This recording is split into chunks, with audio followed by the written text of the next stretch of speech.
Alright, good morning. It's the next morning after I did the Wasabi whiskey, which I highly recommend. I woke up this morning and it's about 90% gone. I got a little bit of a film of mucus on my lungs, but boy, I feel 100% better. It's a nice frosty morning out. The cold front came through, so it's a beautiful, beautiful morning. Very grateful, Lord God. So I'm not poo-pooing doing antibiotics. If you need to do antibiotics, I have a tendency to get pneumonia, and then first I get cold, then I get bronchitis, which is what I got now. And if I don't get it cleared up within a couple of weeks, this will drag on for 2 months, and I'll end up getting walking pneumonia. So I'm not poo-pooing antibiotics, but historically what's happened with me, and this is good for my grandchildren to know because I'm not the only one in the family that's had this. What happens with me is that I get the cold, starts in my head, ends up in my lungs, and then I get bronchitis. Mucus clears out, but my bronchioles are all inflamed and they're spasming all the time, and I have a dry cough and I can't get rid of it. There's liquid mucus in there that's kind of hard to get up, and then over time that'll turn into pneumonia. So then the problem with that is I'll end up taking 2 or 3 rounds of my antibiotics because it just keeps repeating that cycle until my body slowly clears it out. Well, you know, that's 2 or 3 months later. That's happened a few times in my lifetime. And by that time, my gut's all screwed up, and the gut being screwed up burns my lungs, and that doesn't help any either because, you know, the acid reflux. So it's a vicious cycle. So if you can nip it in the bud early, I highly recommend that. Like I said, I feel about 90% better. My wife and I talked this morning, and we're going to do it again tonight. So tonight I'll mix a little wasabi with a couple of shots of whiskey, and we'll do it again. Go for another cold night walk right before bed. So hopefully it'll dry up and clear out, and I won't have to do any more antibiotics. Now, natural therapeutics, I want to keep talking about it because I've had lots of instances in my life where it actually could have or did work better than what the doctors did. And a very tragic case in point is my nephew. I had a nephew who from the time he was little had scoliosis. And he had I wouldn't say it was a severe case, but it was a bad case. It was debilitating. And most of the time he was fine, but excuse me. But what would happen is I don't know if you know this, but your cerebral spinal fluid kind of pumps like your heartbeat.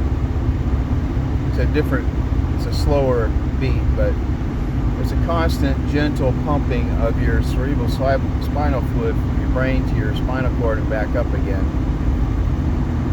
And when you get scoliosis, and it pulls your vertebrae out of alignment, one side to the other, back and forth, zigzag, it interferes with that pumping, and it kind of screws it up.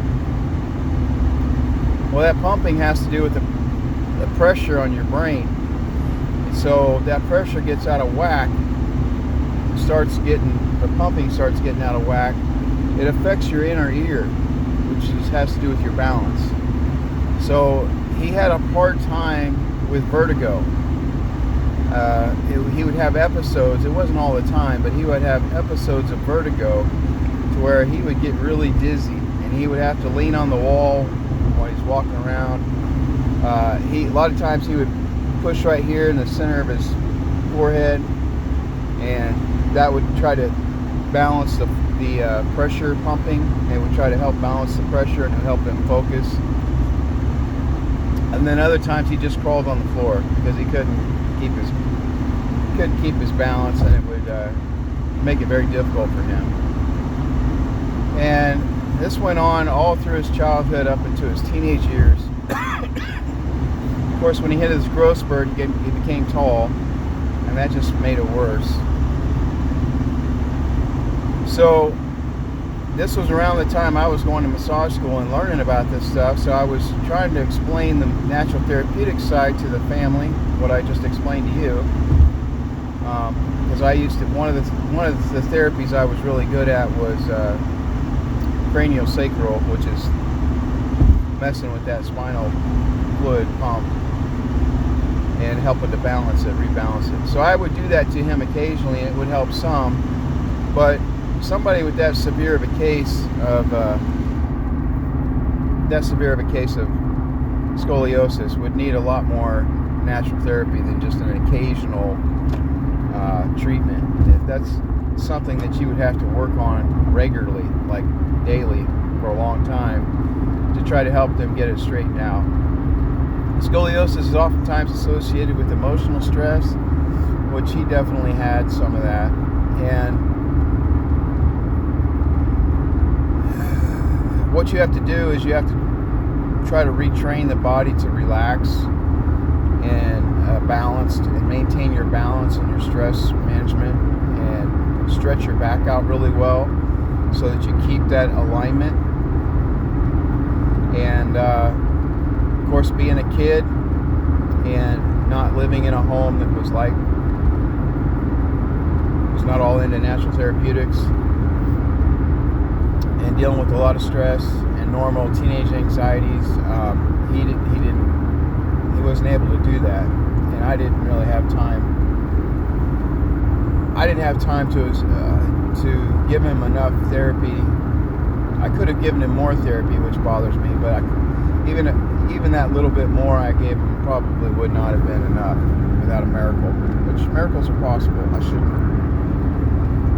shouldn't justify myself that way, but in any case, what ended up happening was the doctors kept recommending surgery, and ultimately that's what ended up happening. They did a major surgery, and they put rods on both sides of his spinal cord all the way up his back, and that did not work.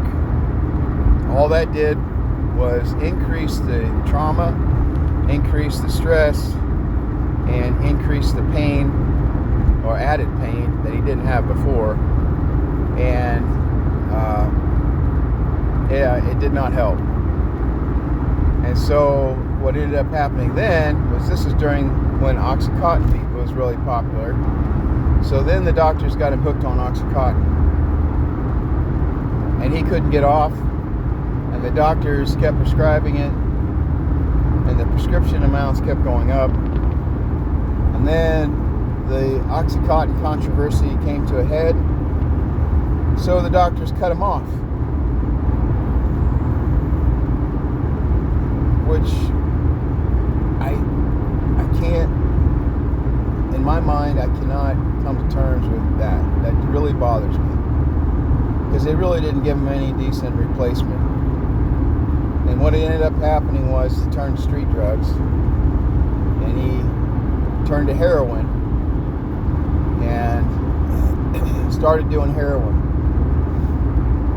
He was just doing it for the pain, but the problem with heroin, street drugs, is that it's different strengths, and it's not like pharmaceuticals that are very carefully measured out in their potency.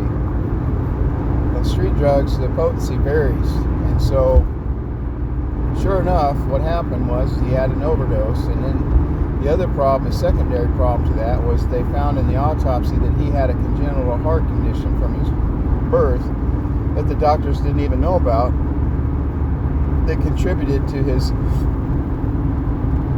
overdose. So he was 24 years old when that happened. It's very sad. When I went to massage school, one of the things we talked about was that the massage school techniques, therapies I learned came from multiple cultures all over the world, from India to China to Japan, and even into the Western world, Europe, with all kinds of things. We did all kinds of things: homeopathics, herbology, trigger points, physical therapy, all kinds of things. We did Hawaiian Ho'oponopono. It was a really exceptional school. It's still there. It's in Albuquerque, New Mexico. It's called New Mexico School of Natural Therapeutics. I highly recommend it. But these therapies all came from tribes in history. In tribal practice, they had a lot more free time than we do because they weren't trained to be industrial workers. And so when people had ailments, they would trade and get treatments from their medicine man or their healer in their tribe. And a lot of times these healing techniques would be taught to families, and the family members would do it to each other. Like you've seen people sit around and rub each other's backs while watching TV and stuff like that. Well, it was like that. You've seen women sit and comb each other's hair and braid each other's hair. It's no different back then. So, unfortunately, our modern society doesn't do that anymore. And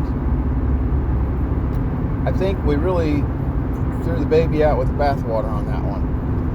Because our Western modern medicine is not meeting those needs at all. And instead, they tend to be, from my observations and experience, not just with myself, but like with my nephew and working in healthcare, taking care of hundreds, if not thousands of people, the healthcare system today tends to be abusing the pharmaceuticals as a money-making deal. And the nursing homes tend to be, and hospitals for that matter, tend to be taking advantage of people who are on their deathbed, charging them ridiculous amounts of money, and taking away their life savings in their homes in order to pay for their services. And then, once they've exhausted all of their family wealth, then they're put on a government program. Medicare, Medicaid. And a lot of times, when they get to that point, they're on a downhill slide. And then they're put on hospice. They take away all the efforts of trying to heal anything, which, again, in my opinion, when you're giving somebody a bunch of drugs that causes side effects on top of the problems you already had, and it's not really fixing the core problem, it's just an assisted suicide over a longer period of time, in my personal opinion. You can do your own research and see what you think. Where modern medicine is very, very good is in saving lives in trauma. They're good at when you're having your heart disease or your organ failure is happening, of being able to go in and give you another 5, 10, 20, 30 years of life. Because they can come in and save the day. Place an organ, place a valve, put in a stent, give you some meds to milk it for another 10 years. But they're horrible at preventing disease and helping to prolong health.